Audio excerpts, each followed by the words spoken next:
여러분 안녕하십니까? 평화교회 김철웅 장로입니다. 한국교회의 변화의 바람이 불고 있습니다. 스스로 개혁하고 쇄신하지 않으면 한국교회는 다음 세대를 이어가기 어렵다는 절박함과 위기의식을 갖고 있는데요. 그 개혁의 중심에 서 있는 여성 안수제도에 대해서도 새로운 인식과 성경 해석이 필요하다는 목소리가 힘을 얻고 있습니다. 여성 안수제도, 우리 시대 교회가 반드시 가야 할 길이라는 기고문을 통해서 목소리를 내고 계신 평화교회 한정국 목사님을 모시고 이야기를 나눠보겠습니다. 목사님 안녕하십니까? 네, 안녕하십니까? 네. 기독교나 교회의 중요한 신앙 고백이나 실천해야 될 문제들이 참 많이 있는데요. 그 중에서도 목사님과 평화교회가 여성 안수 제도에 대해서 관심을 갖게 된 특별한 이유는 무엇일까요? 예, 교회가 해야 할 또 개혁해야 할 많은 과제들이 있죠. 그 중에서도 여성 안수제 문제는 먼저 대부분의 우리나라의 기독교에서도 이 문제에 대해서 이미 정리한 바가 있죠. 그래서 여성 안수가 가능하다고 했지만 우리 고신교단과 합동교단을 중심으로 여전히 이 문제가 남아있는 과제입니다. 결국 지금 우리 사회가 여성의 주체적 참여를 원 영역에서 요구하고 있고 또 그렇게 하고 있는데 교회가 여전히 이 문제에 대해서 예전과 같은 똑같은 방식으로 하는 것이 굉장히 큰 문제가 있고 이것을 극복하는 것이 교회의 변화에서 굉장히 나름 중요한 의미를 갖고 있기 때문에 이 문제에 관심을 가졌죠. 시대에 맞게 꼭 극복해야 될 과제라고 말씀을 하셨는데, 자, 그렇다면 여성 안수 제도에 있어서 우리 고신교단이 어떤 입장을 갖고 있는지 고신교단의 헌법을 먼저 좀 살펴보면 좋을 것 같은데요. 우리 고신교단의 그 헌법은 교회정치 40조 그리고 65조에 분명히 나와 있습니다. 목사 장로의 자격을 남자 세로 교인으로 무험하게 7년을 경과한 자라고 되어 있습니다. 그러니까 남자 세교인이라고 그렇게 명확히 규정하고 있고 있습니다. 예. 충격적인 사실은 우리 고신교단과 오랫동안 자매 관계를 맺어온 화랑개혁파, 일명 해방파라고 하죠. 이 교회가 이 목사 장로에 대한 여성 안수를 결의를 했다는 것인데, 우리 교단 목회자나 신학교 입장에서는 대단히 당황스러운 결과로 받아들여집니다. 이 결정을 지켜보시면서 어떤 생각이 드셨는지요? 사실 이 화랑개혁파 교회와의 관계는 굉장히 오래됐습니다. 네. 제가 학교에 다닐 때만 해도 그쪽에 있는 그 교수 요원을 파견해서 지금도 이름이 고재수라고 하는 분을 기억하는데 그리고 우리 학교에서도 우리나라에서도 많이 파견되었고 그리고 사실 이제 우리 교단이 경제적으로 아직 좀 힘들었을 때는 그쪽 교단에서 물질적 지원도 했고요. 이렇게 아주 밀접한 관계를 갖고 있었죠. 특별히 신학교에서 그냥 특강이 아니고 지금 교수 요원으로 가르친다는 것은 신학의 철저한 일치를 말하거든요. 그렇게까지 서로 이렇게 교류했는데 그리고 모든 것이 같았는데 여성 안수 문제를 2017년에 결의를 하고 그 다음에 교단과 세계 보수 교회가 항의를 했지만 2020년 총회에서 정식 결의를 합니다. 그러니까 사실 이제 우리 교단으로서는 굉장히 충격적인 그런 것이 될 수 있겠죠. 결국에서 아마 그 교회에서 제가 그 논의 과정을 보면 굉장히 깊이 고민하고 그리고 특별히 시대의 여러 요구와 또 이런 문제와 함께 이 문제를 결정한 것으로 알고 있습니다. 그쪽에서도 이제 상당히 진중하게 이런 논의를 거쳐서 진행되어 결과다 이런 말씀이신데, 성경의 여러 가르침을 살펴보면요, 교회 내 공식적인 회의라고 할 수 있는 당회, 또 노회 같은 이 7위회 구성에 있어서 여성의 참여를 제한하는 것을 명시적으로 가르치고 있습니다. 대표적으로 여자는 교회에서 잠잠하라, 이 고린도전서의 구조를 좀 들 수가 있는데요. 이러한 분명한 성경적 원리와 가르침을 시대의 변화라는 이유로 바꿀 수는 없는 것이 아닌가, 이런 질문도 드려볼 수 있을 것 같습니다. 그렇죠. 이제 이 문제에서 우리가 볼 수 있는 것은 성경 해석 문제가 제일 중요합니다. 성경을 어떻게 해석하느냐는 것이고 그래서 우리가 어떤 문제를 결정할 때도 물론 이제 시대적 변화도 필요하지만 아무리 시대적 변화를 할지라도 성경이 어떻게 말하고 있느냐 하는 것이고 지금도 저는 그런 의미에서 우리 교심 교단이 이 문제에서 성경을 근거로 해서 살아가려 한다는 것은 굉장히 좋은 일이라고 생각합니다. 네. 문제는 이제 성경을 방금 말씀하신 그런 성경을 과연 잘 혹은 바르게 또 우리의 시대에 새롭게 해석하고 이해하고 있느냐 하는 문제가 결국 우리의 관점이라고 볼 수가 있겠죠. 네. 그래서 이런 문제가 결국 시대에 따라서 바뀐다기보다도 그 성경이 우리에게 진정 어떻게 말하고 있느냐 하는 것을 좀 더 진지하게 또 우리 자신의 선입견을 내어놓고 한번 볼 필요가 있다 하는 것이 제 생각입니다. 큰 틀에서 보고 좀 더 그 본질적으로 말하고자 하는 그 의도에 좀 초점을 맞춰야 된다 이런 말씀인데 결국 우리 기독교인은 성경에 가르친 대로 살아가야 한다.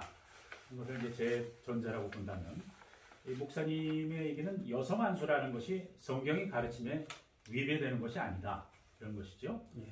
그럼 이 성경의 문자적 가르침을 바로 해석해야 하나님의 뜻을 알 수 있다는 것인데 우리가 이 성경을 바로 이해하기 위해서 성경 해석의 중요한 원칙이라고 할까요?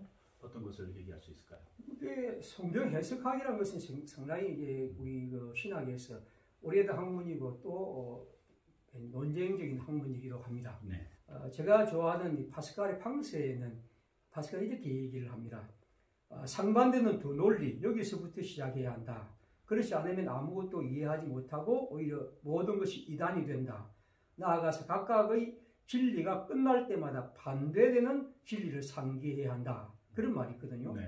이건 뭐냐면 성경을 우리가 볼 때 우리가 알고 있는 성경이 이것이라면 그와 반대되고 상반되는 성경이 있다는 거예요. 네. 이걸 보자는 거죠. 예. 사실 우리는 그것을 굉장히 많이 볼 수가 있습니다. 네. 그러니까 이제 첫 번째 원리는 그런 거죠.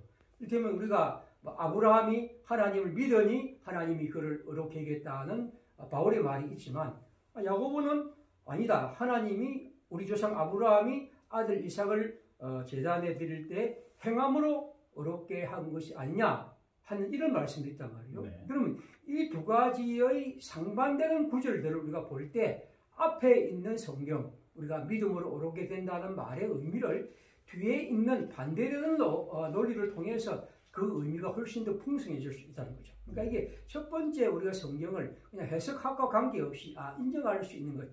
제가 이런 얘기를 말한다면 지금 수없이 예를 들 수가 있습니다. 네. 제가 쓴 글에도만 몇 가지만 이제 말씀드리는데 그런 문제라 볼 수 있겠죠. 네. 그와 함께 이제 두 번째 원리는 그러면 상반되는 원리를 그 성경을 그냥 그대로 두고 있을 것이 아니라 각각의 상황, 즉 맥락을 잘 이해하자는 거죠. 네.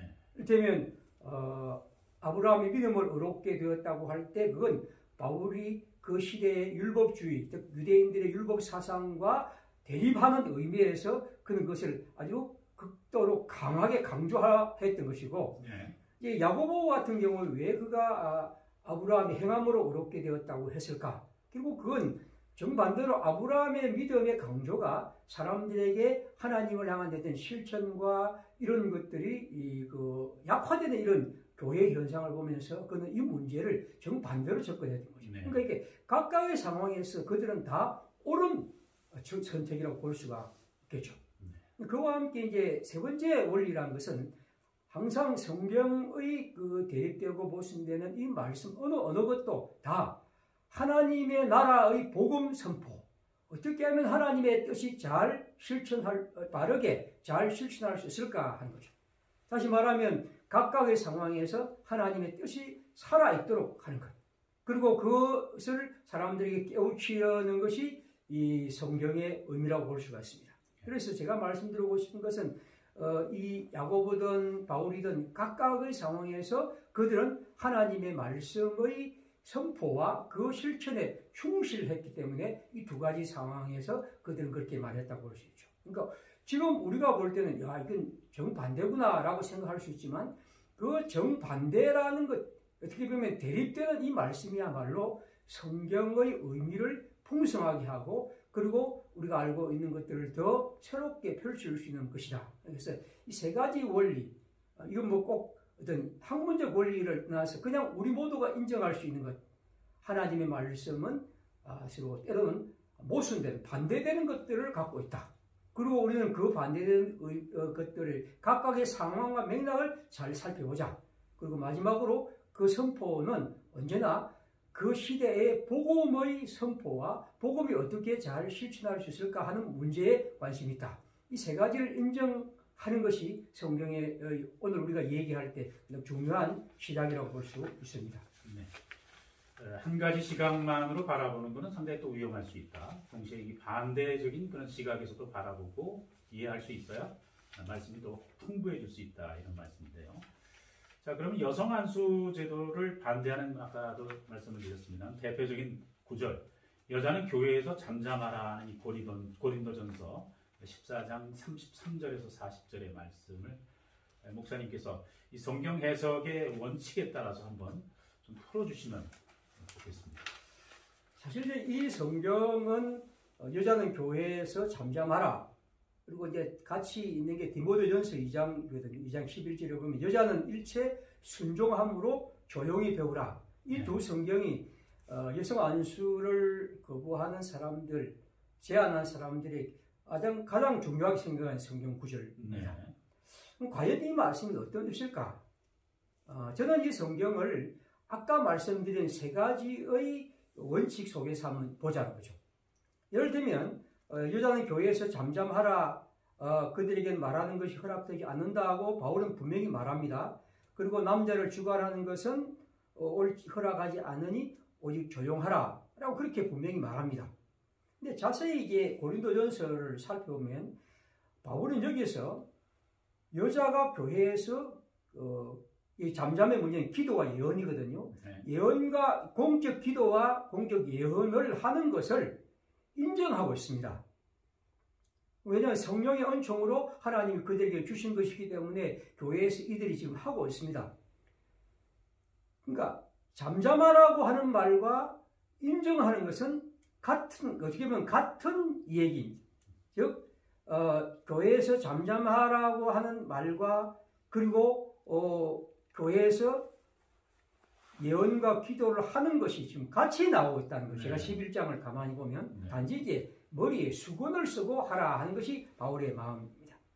그러면 바울은 14장 35절에 보면 여자는 교회에서 말하는 것은 부끄러운 것이라. 여기서 말한다는 것은 공적인 가르침을 말하거든요. 그럼 이 공적인 가르침을 바울은 말하지만 디도서 2장에 보면 선한 것을 가르치는 자들이 되고 젊은 여자들을 교훈하라. 늙은 여자에게 그렇게 말하거든요. 그러니까 나이가 많은 여성들이 교회의 젊은 여성들을 가르치라고 할 때, 교훈하라고 할 때 역시 교회의 공적 활동을 말하거든요. 이거 볼 때는 이 두 가지가 상반되는 것들이 있다는 거죠. 그 외에도 이 고린도전서에 보면 아담이 먼저 지음을 받았다. 그 다음에 여자가 뒤에 있었다. 그 다음에 여자가 먼저 죄를 지었기 때문에 그렇다 하는 얘기를 계속합니다. 물론 그 말을 바울이 분명히 하지만 바울은 또한 자기 얘기에서 그와 좀 대립되는 말씀도 하죠. 남자도 여자에서 낳고 우리 모두가 다 하나님에게서 낳았다.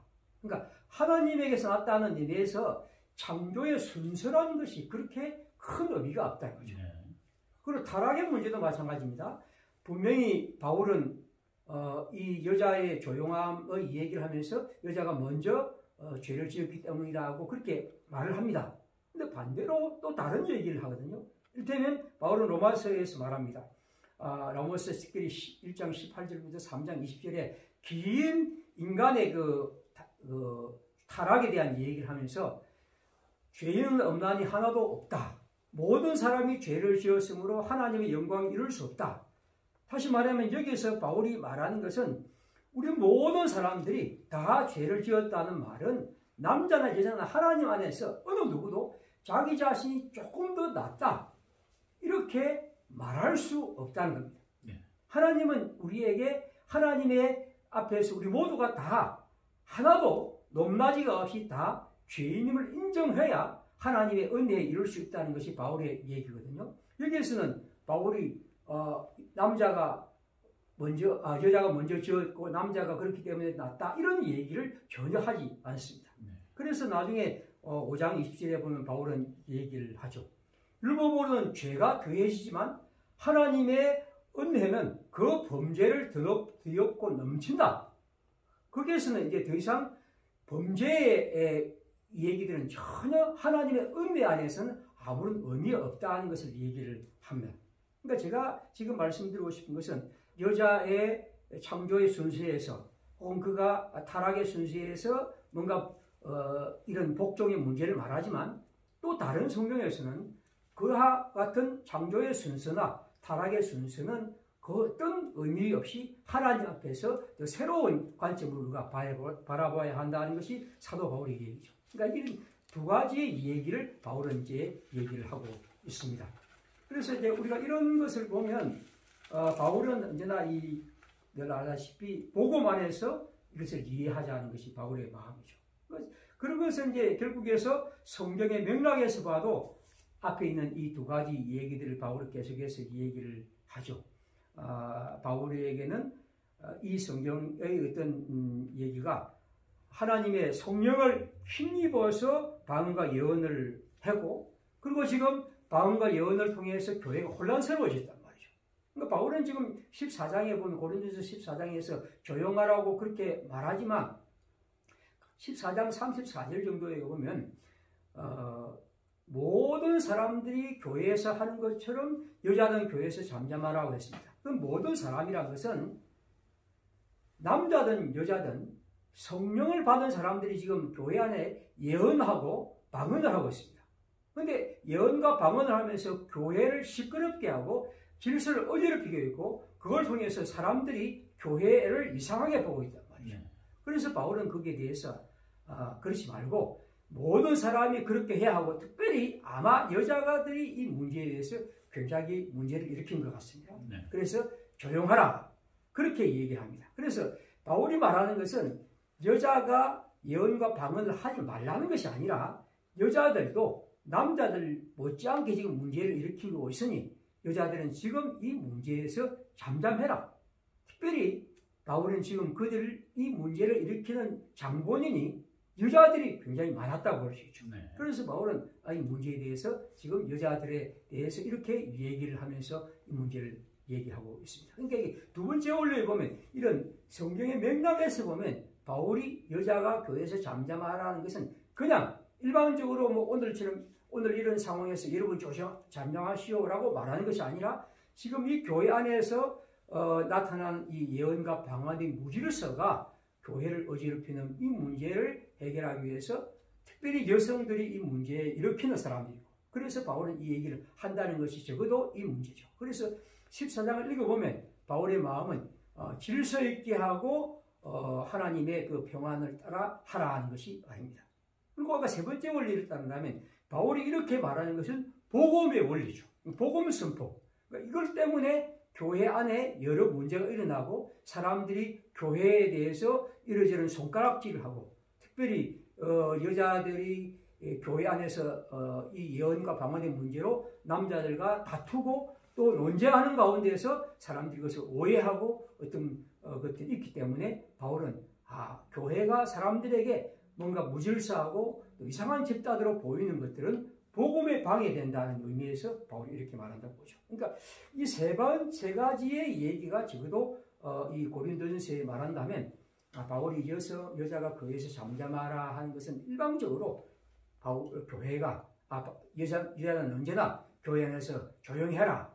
사실 이렇게 하는 교회는 없겠죠. 어느 누구도 그건 불가능한 일인데 결국 바울이 이렇게 말할 수밖에 없었던 것은 그런 상황이라고 볼 수가 있습니다.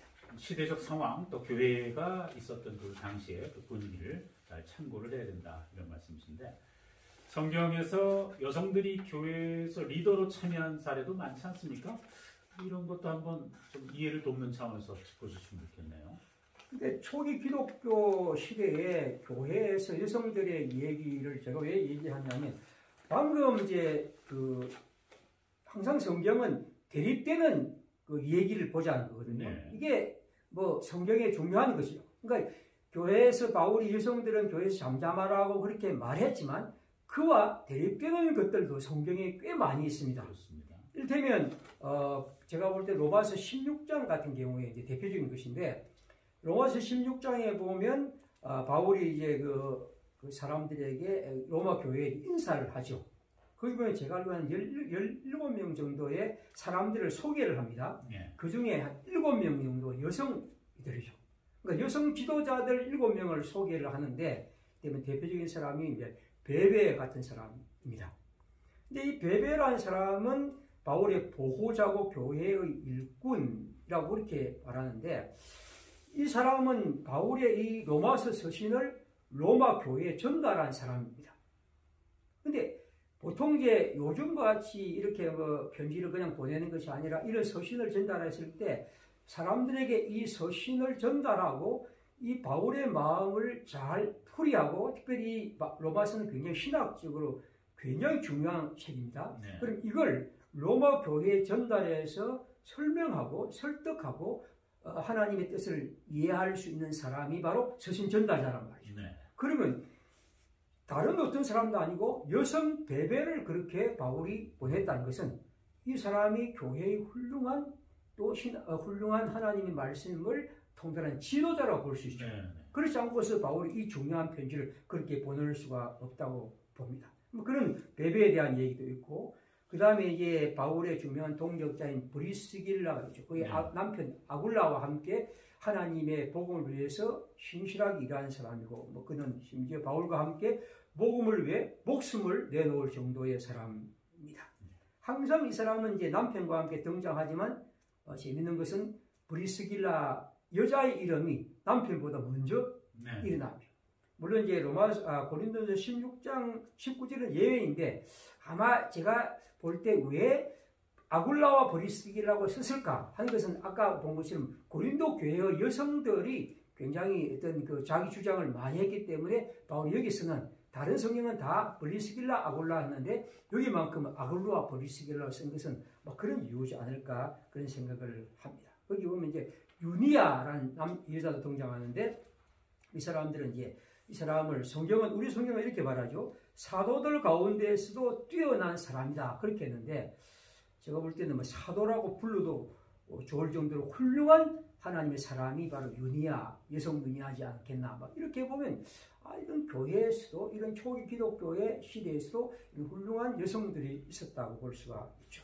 우리가 잘 아는 대로 교회의 여성들이 자기의 집을 경한 가정교회를 이룬 데도 굉장히 많이 있죠. 브리스길라가 대표적인 사람이고, 골로새서 4장에 보면 라오디게아의 num바의 집도 있고, 그리고 빌립보서에 보면 복음과 함께 힘쓰는 저 여인들도 있고, 특별히 사도행전 16장에 보면 루디아라는 사람이 있죠. 자주장사 루디아라는 사람이 있는데, 이 사람은 특별히 바울과 함께 만나서 빌립보 교회를 세운 사람입니다. 아주 훌륭한 하나님의 일꾼으로서 그런 일을 했던 거죠. 이렇게 교회 안에 훌륭한 여성들이 있었다고 볼 수가 있죠. 사도행전에 보면 누가는 사도행전 2장 17절에 유명한 성령 강림절을 얘기를 하죠. 성령 강림할 때 요엘서를 인용하는데, 요엘서는 이렇습니다. 그때 내가 내 영을 내 남종과 여종에게 부어주리라. 그러니까 하나님의 성령이 이제 남자와 여자의 차별 없이 모두가 부어집니다. 그러자 하나님의 성령을 받은 사람들이 다 하나님의 역사에 참여하죠. 제가 볼 때 고린도전서 11장에 기도와 예언한 사람, 혹은 예언과 방언하는 사람들 다 하나님의 성령을 받은 사람이죠. 그러니까 하나님의 성령을 받으니까 이제 지금까지 유대교회에서는 여성들은 어떤 역할도 할 수 없었는데, 이들이 하나님의 성령 안에서 방언과 예언을 하고 하나님의 복음에 주체적으로 참여하게 되는 거죠. 그러니까 그런 것들을 통해서 하나님께서 그들 가운데 역사하는 것을 우리는 충분히 볼 수가 있습니다. 아까 말씀드린 브리스길라 같은 사람은 이제 아볼로를 가르치는데, 이럴 때는 굉장히 놀라운 것은 아볼로는 성경에 보면 언변이 좋고 성경에 능통하고 일찍이 주님의 도를 배워서 예수에 관한 것을 가르치는 사람이 있는데, 단지 세례 요한의 세례만 알았다는 거죠. 이 브리스길라가 그에게 하나님의 도를 정확하게 풀어 일렀다는 거죠. 이건 교회의 공적 가르침을 말할 때 쓰는 말이죠. 그러니까 이 브리스길라 같은 사람도 하나님의 말씀을 가르치는 그런 훌륭한 사람이라고 볼 수 있습니다. 그래서 바울이 이제 갈라디아서 3장에 말하죠. 너희는 유대인이나 헬라인이나 용이나 자유인이나 남자나 여자나 다 그리스도 예수 안에서 하나다 하는 말들. 제가 지금 잠깐 소개한 몇 가지입니다만 이런 걸 보면 우리가 바울은 교회에서 잠잠하라는 말만 자꾸만 생각하지만 그 못지않게 바울과 함께 복음에 참여한 사람이 많았고 바울은 그들을 기꺼이 받아들이고 그들과 함께 일했고 그들 역시도 하나님의 복음에 주체적으로 참여한 사람들이었다.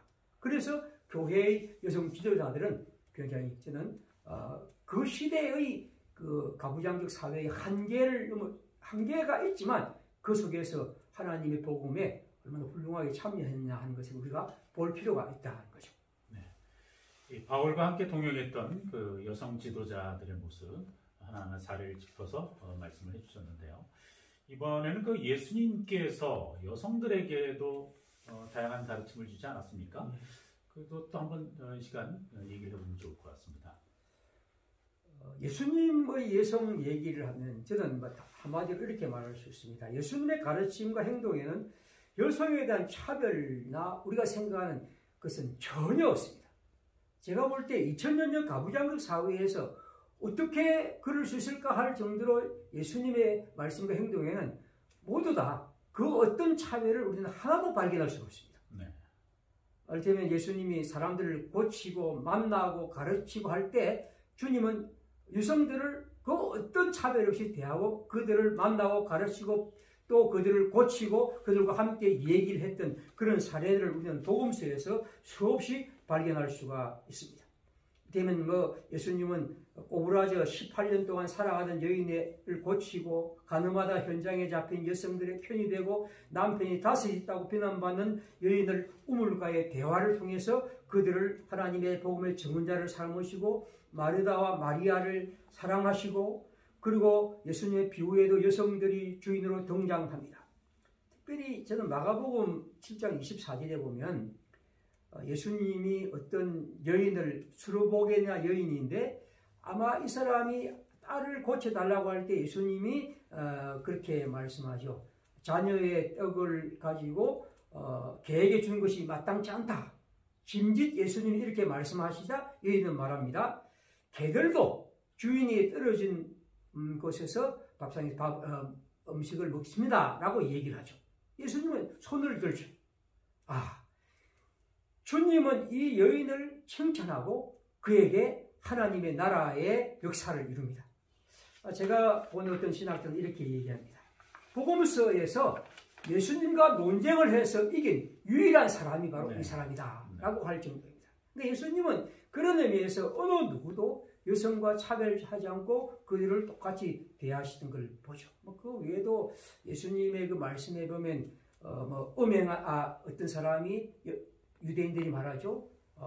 내가 이혼 정서를 써줘서 어떤 사람 여자를 이혼하는 것이 괜찮습니까? 라고 말할 때 모세의 마음을 얘기하면서 예수님이 말씀합니다. 음행한 영고 외에는 그렇게 할 수 없다. 그렇게 말씀한 다음에 어떻게 말합니까? 누구든지 여자를 보고 마음의 음욕을 품는 자가 가늠했다. 그 말의 의미는 무엇입니까? 지금까지 7계명의 대상은 언제나 여성들이었어요. 그런데 예수님은 이제 이걸 바꾸어 버리죠. 결국에서 그들이 갖고 있는 위선적인 태도, 하나님의 계명의 진실함에 다가가지 않고 그걸 통해서 이혼 정서나 남발하는 그들에 대해서 주님은 정반대의 접근을 하는 거죠. 그래서 예수님의 이 얘기에는 언제나 이렇게 그 시대의 여성들의 편이 되고 그들을 하나님의 복음의 주체로 세웠던 것을 우리가 수없이 볼 수 있습니다. 제가 이 누가복음을 저는 공부를 나름대로 많이 해봤는데 누가복음엔 그런 여성 얘기를 굉장히 많은데 제가 그 얘기 하나하나를 말씀을 드릴 수는 없고요. 한번 여러분들이 누가복음을 읽어보시면 참 예수님이 얼마나 여성들과 함께 당신의 나라를 이루어 가시나 하는 것을 알 수 있을 겁니다. 근데 꼭 하나만 말씀드린다면 마가복음 14장입니다. 마가복음 14장에 보면 향유를 부어 주님께 부어드린 여자의 얘기를 있는데 거기에 예수님은 이렇게 얘기를 하시죠. 14장 9절에 보면 내가 진실로 진실로 너희에게 이르노니 온 천하에 어디서든지 복음이 전파되는 곳에는 이 여자가 행한 일도 말하여 그를 기억하리라. 여자는 기억할 필요가 없고 기억하지 않습니다. 여자의 행동은 그 어떤 의미와 중요성을 가지지 않습니다. 그런데 예수님은 말씀하시고 온 천하의 어느 곳이든지 하나님의 나라의 복음이 전파되는 곳마다 오늘 여기 여자가 내게 행한 일을 말하여 그를 기억할 것이다. 놀라운 얘기입니다. 오늘 우리가 이 성경을 다 제가 풀이하진 않겠지만 거기에서는 예수님의 십자가의 죽음, 그 죽음의 가치 앞에서 모든 사람들이 두려워 떨고 있고 무너지고 도망치고 의기소침해 있을 때 오직 이 여인만이 등장하여 예수 그리스도의 죽음의 의미를 드러내고 있죠. 그리고 예수님은 그 죽음의 의미를 말하면서 이 여인이 그 값진 향유를 부어드린 것을 예수님의 죽음의 그 고귀함을 온 땅 위에 드러내는 이 얘기를 통해서 주님은 내 장례를 위해 이 여자가 행하였다고 말씀하죠. 그러니까 예수 그리스도의 십자가의 죽음을 온 세상에 가장 값진 것으로 가장 귀한 것으로 드러낸 이 여자의 얘기를 주님은 우리로 기억하게 하는 겁니다. 오늘 우리가 이 성경을 읽으면서 예수님 앞에서 여성들의 이 고귀한 그가 어떤 사람이든지 하나님 앞에서 진실하게 주님을 하여 다가오고 복음에 신실한 사람이라면 주님은 그를 높이는 이 일을 보면서 저는 그런 의미에서 교회가 여성들을 그냥 그렇게 여성이라는 의미로서 하나님의 나라의 어떤 주체에 참여하는 것을 막는 것이 과연 가능할까? 예수님도 이렇게 말씀하시는데 하는 생각을 들죠. 그래서 저는 이 14장을 좀 더 한번 많이 읽어봤으면 하는 생각이 듭니다. 예수님도 그 시대를 앞서서 이렇게 또 여성들이 능동적으로 주체적으로 참여할 수 있도록 길도 열어주시고 동등하게 대하셨던 그런 사례들을 말씀해 주셨습니다. 자, 일단 우리 고신교단으로 다시 돌아와서 그럼 이런 풍부한 성경적 그런 내용에도 불구하고 고신교단이 여성 안수제도를 허용하지 않는 근본적인 이유 뭐라고 보십니까? 제가 고신교단에서 이제 평생 오랫동안 이렇게 있으면서 느끼는 것은 우리 교단에 갖고 있는 목사님들이나 성도들이 갖고 있는 가장 긍정적인 의미는 문자, 하나님의 말씀에 경외심을 갖는다는 것이죠. 네. 저 굉장히 중요한 것이라고 봅니다. 네. 이건 어떤 신학자들보다도 그런 것을 가지는 것이야말로 성경에 대한 우리의 태도입니다. 그런데 문제는 이것이 지나치게 됨으로써 문자 숭배가 될 수 있죠. 문자주의에 철저하게 우리가 되면 결국에서 그 문자에 매이게 되면 우리가 이 성경에서 우리에게 말하는 하나님의 말씀의 의미를 깊이 좀 생각하고 또 아까 말씀드린 반대되는 것과 모순되는 대립되는 말씀을 성실하게 찾아보고 왜 그런지를 생각하는 것이 막히게 되는 거죠. 네. 그래서 저는 막는 것을 가장 큰 문제가 이런 문자에 대한 지나친 태도. 문자를 저는 결코 경시하지 않았으면 굉장히 좋은 것이라고 봅니다. 경외심은. 그러나 이 문자에 대해서 지나치게 집착하는 것. 예를 하나 들면 제가 이 글을 준비하면서 제 38회 종회, 그러니까 1988년 종회 계리를 읽었는데 그 계리는 이런 말이 있습니다. 장애자 목사 안수 제한을 해제하고 목사 안수하기로 하다. 그러니까 장애자를 목사 안수한 것을 지금까지 제한했는데 이제는 그걸 해제하고 장애자도 목사를 안수한다는 겁니다. 그 당시에 보면 아마 제가 볼 때는 이 장애자 목사를 장애인들이 목사 안수를 받는 것을 제한한 것 같습니다. 네. 제가 추측할 때는 아마 레위기 21장에 있는 말씀같이 여겨집니다. 거기에 보면 제사장들을 세울 때 몸에 흠이 있는 사람, 그때면 발 부러진 사람, 그 시각장애인, 손 부러진 자, 이런 장애들이 몇 가지가 있고 이런 사람들은 제사장이 될 수 없다고 되어 있습니다. 아마 제가 볼 땐 이 문자에 충실함으로써 이 제사장의 이 얘기를 아마 그렇게 적용한 것 같아요. 제가 정확하게 그분들을 물어보지 않았지만 그런 것 같습니다. 그렇다면 문자주의가 결국에서 우리가 볼 땐 그렇게 읽어서는 안 되는데 우리는 그렇게 읽었단 말이죠.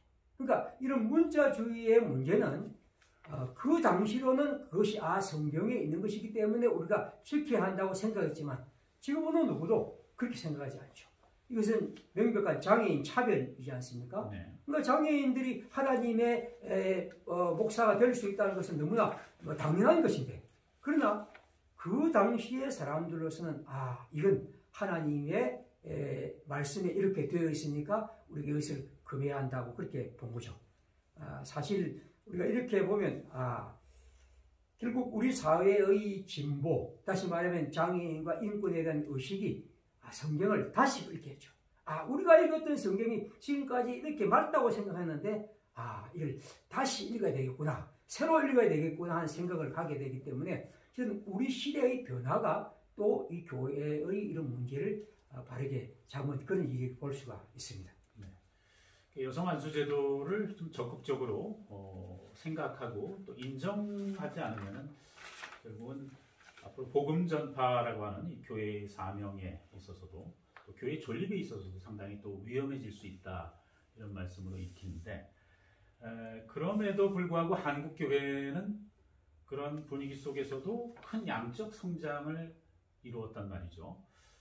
그런 측면에서 여성 안수제도가 정말 복음 전파를 가로막는 것이냐, 이런 또 반문도 해볼 수 있을 것 같습니다. 교회의 양적 성장 문제는 제가 지금 말씀드리고 싶은 것은 아니죠. 그건 나름대로 어떤 여러 가지 이유들이 있는 것인데, 어쨌든 지금 우리의 사회, 우리의 이 시대의 문제들은 이 여성 안수의 이 문제를 해결해야 한다는 것은 왜 중요하냐는 것, 제가 일단 마지막으로 말씀을 드리고 싶습니다. 아까 처음에 파스칼을 얘기했는데 제가 파스칼을 좋아하기 때문에 하나만 말씀드리죠. 파스칼이 이렇게 얘기합니다. 사람은 누구나 어떤 진리를 따르고 있으며 그럴수록 더 위험스럽게 잘못을 저지른다. 그들의 잘못은 어떤 허위와 거짓을 따르는 데 있는 것이 아니라 또 다른 진리를 따르지 않는 데 있다. 우리는 어떤 문제에서 어떤 것을 주장하는 건 좋습니다. 그러나 다른 편에 있는 또 하나의 주장을 생각해야 합니다. 왜냐하면 진리란 것은 이런 반대되는 것이 진리의 거짓이 아니라 그 진리를 풍성하게 하고 풍부하게 합니다. 이런 반대되는 것들을 정확하게 이해하는 것이 필요하다고 저는 계속 말씀드리는데, 결국에서 말씀드린 것처럼 이 교회가 지금 이 하나님의 복음에서 여성의 안수의 문제를 이렇게 가져오지 못하게 되면 어떤 문제가 일어납니까? 지금 만약에 우리가 우리 교회들에서 가서 지금 자라는 20대, 30대의 젊은 청년들에게 한번 물어보십시오. 이러한 것이 우리 헌법에 있고 이것이 앞으로 우리 교회의 진리라고 말한다면 오늘 우리의 젊은이들이 이걸 과연 어떻게 받아들이겠습니까? 다시 말하면 이러한 어떻게 보면 여성 차별적인 이런 요소가 있는 이것을 계속해서 우리가 갖고 그들에게 복음을 전하고 그들이 하나님의 일꾼이 되고 앞으로 차음 세대의 하나님의 나라의 백성 주체적인 사람으로 되라고 그렇게 말했을 때 지금 우리의 교회 제도에서 가장 중요한 제도가 교회의 당회란 말이죠. 교회의 당회의 목사와 장로가 교회의 정책을 결정하고 모든 것을 꾸려가는데 거기에 유성들이 전혀 자기의 의견을 낼 장이 없다고 한다면 과연 그들이 그것이 괜찮다 그렇게 받아들일까요? 지금 제가 볼 때는 50대, 60대의 나이 많은 분들은 그건 그렇다고 해서 지금까지 받아들였지만 적어도 20대, 30대, 40대의 젊은 사람들은 그걸 주장할 겁니다. 말씀드렸지만 이게 옳다면 이것이 진리라면 괜찮아요. 그러나 말씀드린 것처럼 지금 우리가 지금 그렇게 말하는 것이 성경을 보면 성경을 우리는 이렇게 읽었지만 이런 성경 저런 성경을 볼 때 성경은 이 여성의 안수를 결코 제한하지 않는구나 하는 것을 알 수 있다면 교회가 그것을 계속해서 고집하고 말하는 것은 다음 세대가 하나님의 교회의 주체로 참여하는 건 굉장히 큰 문제라고 볼 수가 있겠죠. 그리고 저는 교회의 구성에 당회가 어떤 문제를 결정하고 교회의 방향도 결정하고 교회의 어떤 치리의 사건을 결정할 때 당회 안에 여성들이 같이 있다면 굉장히 좋다고 봅니다. 왜냐하면 교회 안에는 여성의 문제, 남자의 문제, 크고 작은 여러 문제가 있고 이 세상에 사람들이 살아가는 문제가 있다면 여성들이 그 문제에 대해서 자신들의 시각으로 얘기를 할 때 교회는 훨씬 더 어떤 문제를 바르게 결정할 수 있다고 보죠. 그런 의미에서 교회를 저는 이건 우리 교회를 건강하게 하고 또 교회의 복음의 장애를 극복하는 좋은 방식이라고 그렇게 생각합니다. 건강한 교회가 될 수 있다. 정리하자면 교회에서 여성의 참여와 역할을 제한하거나 구분짓는 것은 성경적인 바른 해석이 아니다. 이렇게 말씀을 모아볼 수 있는데요. 남녀 모두를 평등하고 귀하게 들어 사용하시는 이 주님의 관점에서 바라본다면 여성 안수제도도 이제는 교단 차원에서 좀 새로운 인식과 활발한 논의를 거쳐서 시작을 해야 되지 않나 하는 생각이 듭니다. 지금까지 여성 안수제 허용에 대해서 적극적인 목소리를 내고 계신 평화교회 한성국 목사님과 함께 이야기 나눠봤습니다. 고맙습니다. 고맙습니다.